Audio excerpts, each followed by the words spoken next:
please find a comfortable place to sit, a place where you won't be disturbed. The essential practice is to learn to be still. That means stilling the body, the mind, and the intellect. So the first thing we do is we still the body. We find a position we can sit in or lay, if you need to lay down, and you sit perfectly still. And you stay still. So if you got to make some adjustments to your position, you do it beforehand. Because every time you move your body, it brings your attention back into the body. What we want to do is put our attention within, at the seat of the soul, which is in between and behind the two eyebrows. That's where it actually belongs. Okay?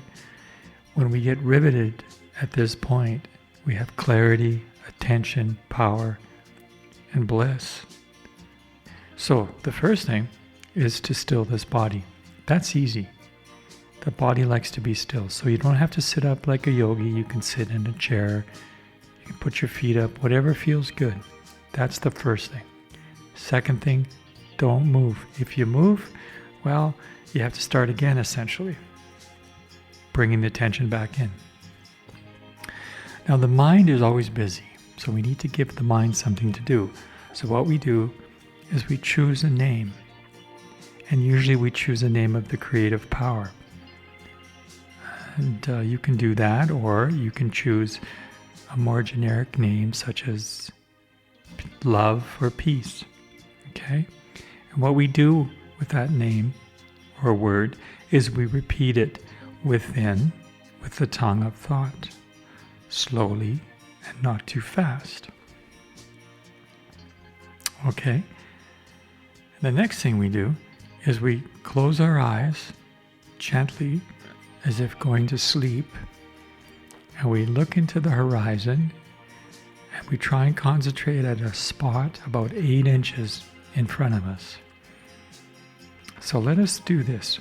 Let us sit down now, be seated, be calm, be relaxed, forget about your breathing, because we're not worried about the body now, we're going within. The body will take care of itself. It operates naturally, automatically. So close your eyes gently without straining them. Don't roll your eyeballs up into your head. Keep them looking straight into the horizon. Focus your attention at this spot about 8 inches in front of you and start repeating this name you've chosen. So if you've chosen the word love, you would start to repeat it within, such as love, love, love, love, love. And you want to keep this repetition up. This keeps the mind engaged because the mind is like Mercury. It's always moving. So we need to train it, make it our servant, not be a servant of the mind. Okay? So we learn to still the body now. That's easy. We learn to control the mind by this repetition. Now, as you think, so you become also. Okay? That's why we choose a powerful word or name. Okay?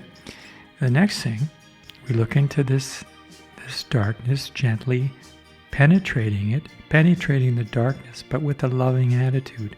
Not a clutching attitude, not an aggressive attitude, but a calm, peaceful attention. Kind of like effortless effort.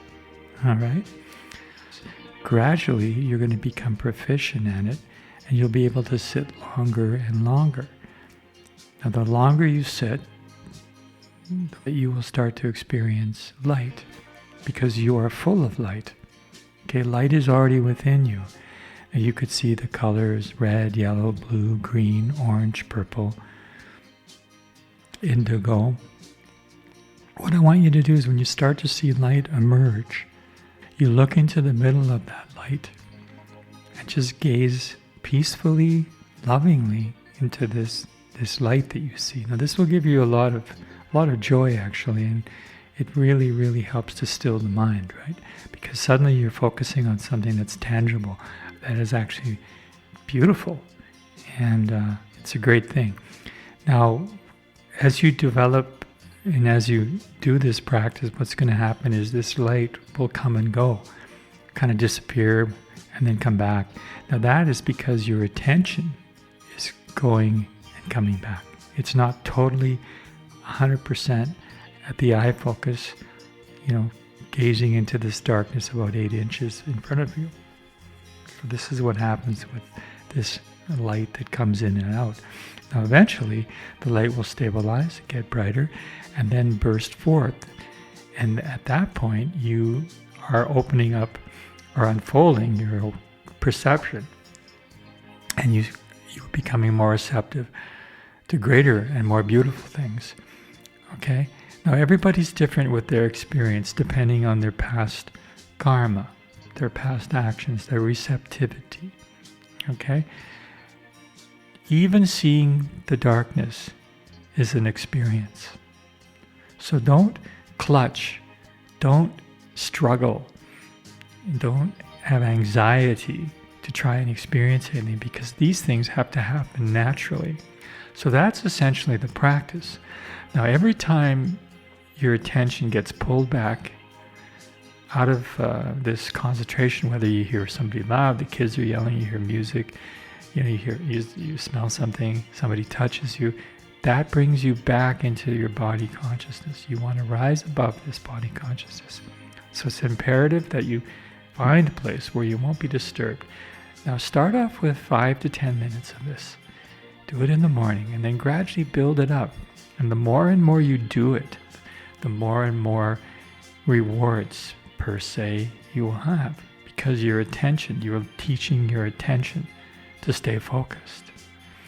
Your body is essentially like a temple. It's full of beautiful, beautiful, beautiful things.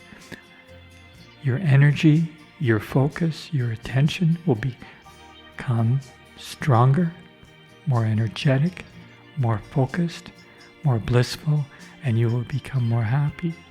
Because happiness, bliss, contentment really lie within, beyond the mind, the body, the intellect, and the senses. We take ourselves away from the worldly things which are temporary, which only give us a certain amount of satisfaction, but then they pass. We need to take our attention, put it within where the real gold, the real jewels exist. There's a saying, if thine eye be single, thy whole body shall be full of light. So basically what that means is when we learn to get our attention there 100%, then we start to see. Seeing is above all. So once you see, you'll know what I'm talking about. So learn how to do this. Don't rush. Take your time. It's the practice of relaxation. It's the practice of happiness. It's the practice of contentment, peace. So take care. I hope you enjoyed this video. And please relax.